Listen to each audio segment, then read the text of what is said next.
Baby step 5, save for your kids' college using tax-favored plans. When we say baby step 5 later, we're just going to say college, and we're all going to know what it means. Now, how many of you have kids at home or think you might someday that you want to save for college? Okay, about 75% of you in this audience, roughly. The rest of you, they're grown and gone, or you're just not planning to have kids or whatever. So you skip this step in that case, or you're past this step or whatever. But the rest of you, you've got to start saving for college, and you've got to start thinking about it. Now, I will tell you this. College savings has a tremendous amount of guilt with it. If I don't save for college, I'm a child abuser. No, you're not. No, you're not. How many of you in here, when you went to college, you paid for some or all of it? Your parents must have been child abusers. It's the way our culture thinks today, isn't it? I've met with single moms who are barely keeping food on the table for their kids, and there's tears running down their face because they feel guilty because they're not funding a college fund. And I look at her and say, they should just rise up and call you blessed for feeding them. That's the first thing. College is important. College is not life or death. And by the way, last time I checked, WORK will get you a long way through college. So you and I want to save for our kids' college. That's good.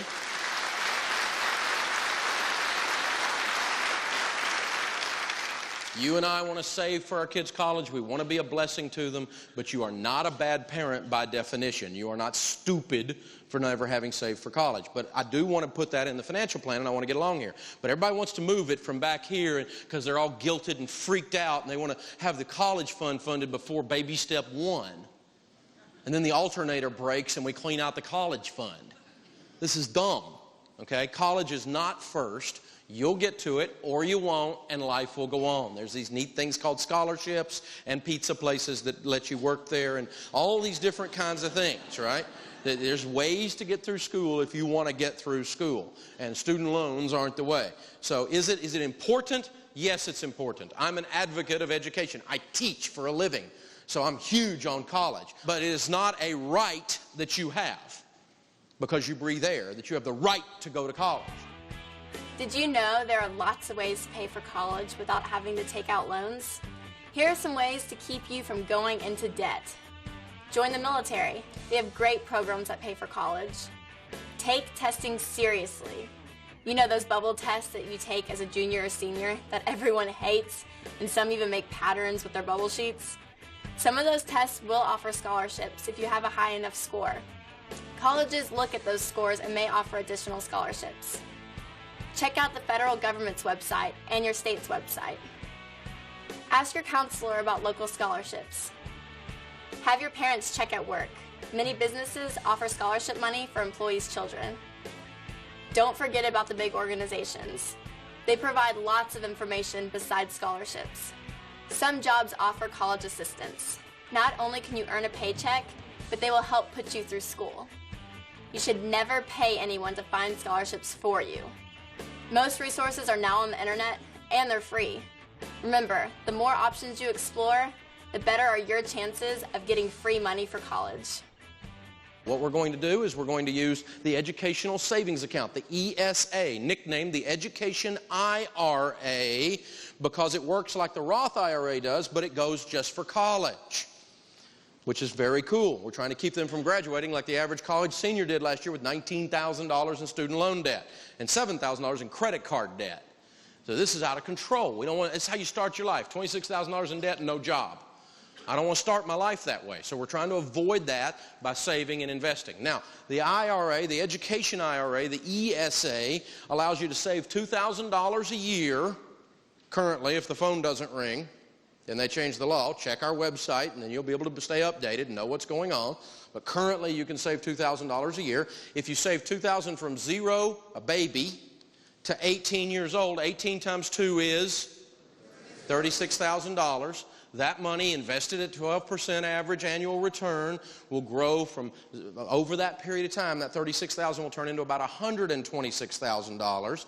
And so we have $90,000 in growth that is tax-free. Taxes on $90,000 might be something like $20,000 or $25,000. So this little ESA jacket right here, this little jacket called the Education IRA in our little example is about a $25,000 or a $30,000 jacket per kid. pretty important stuff. So we want to be sure we get the old letter jacket with the ESA embroidered right there on it. That's what we're going to do. So it's a very important little coat in that regard because they get to go tax-free. Now, if you want to do more than that, because you're thinking grad school or you're thinking maybe Ivy League or something like that, then you would do this first because it's very flexible. You can do a lot of stuff with it. You control it just like an IRA. You could go to a 529. Now, I'm not a huge fan of the 529 because there's so many different kinds of 529s. There's only one good kind. Avoid all the others. The one good kind is simply, it works like the ESA. You control and decide the mutual fund that's inside the coat. If you don't like the mutual fund, you can move and go to another mutual fund inside the 529. If you are in any way restricted or they do something automatically for you with the 529, stay back. You want to be able to pick the mutual funds inside of there and move them around just like you would in an ESA or just like you would in an IRA. If you don't like them, you can move them around later. You do not want to be restricted. You control your destiny. That is a rule of thumb. Never put money in something you don't understand, and you control your destiny. Don't look for someone to babysit you and take care of you with a government plan. Always a bad idea. Now, the only type we recommend is, again, the ones that leave you in control. Never buy a plan that freezes your options or that automatically changes your investments based on the age of the child, and lots of 529s do that. They start out a little more aggressive, and as the kid gets older, they get more and more and more and more and more conservative, and really what ends up happening is about the time you need the money, they've really screwed the thing up, in my opinion. I wouldn't do that with my money. Now, if you've done the 529 and you've done the ESA, or if you make too much money to do the ESA, there's income limits on it, then you may want to look at the UTMA or the UGMA, the Uniform Transfer to Minors Act, or the Uniform Gift to Minors Act in your state. Most of them are UTMAs now, and this is an old way of doing things. Let me tell you, 1% of you in here will ever do an UTMA or an UGMA. You need to do the other two many, many times before that. Now, while this is one way to save with reduced taxes, it's not as good as the other options. UTMA stands for Uniform Transfer to Minors Act. The account is listed in the child's name and a custodian is named, just like when you open a savings account inside in your kid's name. If your child is not 18 years old, they cannot have an account without some adult's name on the account as a custodian. Same situation here. And so that's all an UTMA is. You're just opening a mutual fund in the kid's name. But the kid is in a lower tax bracket, so you'll save some money. But again, you're not going to use that very often.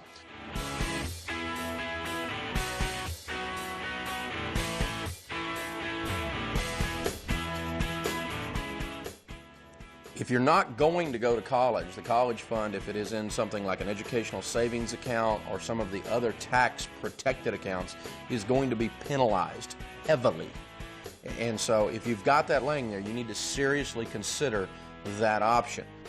Here are some bad ideas for college. Never use insurance like whole life insurance or universal life insurance or variable life insurance to save for college. Dumb idea. How many of you got the little flyer from Gerber? The Gerber insurance plan to send your kid to college. Gerber makes baby food. There should be a hint in here somewhere. Never. That's a little dinky whole life plan, and it's a ripoff. Stay out of these little whole life plans for kids. Your kid will spend their whole life trying to go to college with that stuff. They won't have any money. So use a good investment and stay away from that junk. Don't use savings bonds. The average inflation rate of college tuition year in and year out, college goes up an average of about 7% a year. Savings bonds are running about 4 or 5% a year. So you're not even treading water. You're sinking just a little bit further every year. You're not even keeping up. I don't like prepaid tuition, because prepaid tuition, you're exactly breaking even. When you buy something before you need to buy it, your rate of return is how much it goes up. So you're making about 7% on your money in prepaid tuition. I can be in a good mutual fund inside my ESA making 12 or 14 on average. And that's where I would much rather be. So the idea here is baby steps 4 and 5 we're doing at the same time. We're doing 15% of our income into retirement now, and above that we're going to find other money. That's why we held it down, so that we could do baby step 5, and even start working on baby step 6 a little bit later. Those 3 you'll run at the same time until things get moving. Now, when college is gone, when the house is paid off, we'll go back to baby step 4 and just max out all your retirement using all these plans. You probably did not understand every single thing we covered tonight unless you're a genius or already knew a bunch of it. And that wouldn't be unusual at all. So don't take that as a thing where you got all twisted up. This is just the beginning of your learning. Wealthy people use these little coats to keep the government off of their investments. That's the moral of the story today. And in this lesson, if you get that moral and you go out looking for coats all the time, you're going to be in good shape. It'll take you from fruition to tuition and all the way into wealth. Thanks for being here.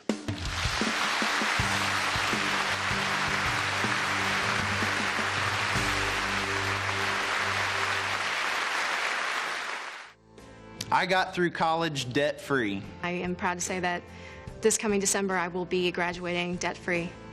I learned that I had to get a job at a young age and earn money, earn cash, because if I wanted something, whether it was a car or a pair of jeans, I had to pay for it myself. I wanted to graduate debt-free because the Dave plan has actually been in my life since I was about 15 or 16 years old. I wanted to graduate debt-free because it was important to me to be able to start accruing a lot of savings right off the bat, as opposed to having to pay off a lot and not have enough money to get on my feet once I graduate. I think it's very realistic for someone to go through college without having debt, because it's just all about work. The idea was to work for what I had, and the idea was to pay for everything through earning it.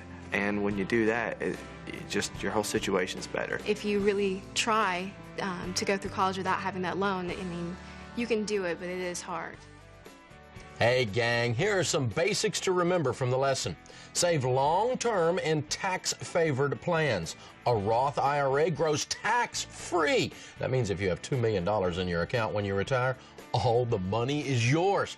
And finally, never, never, never, never borrow on your retirement plan.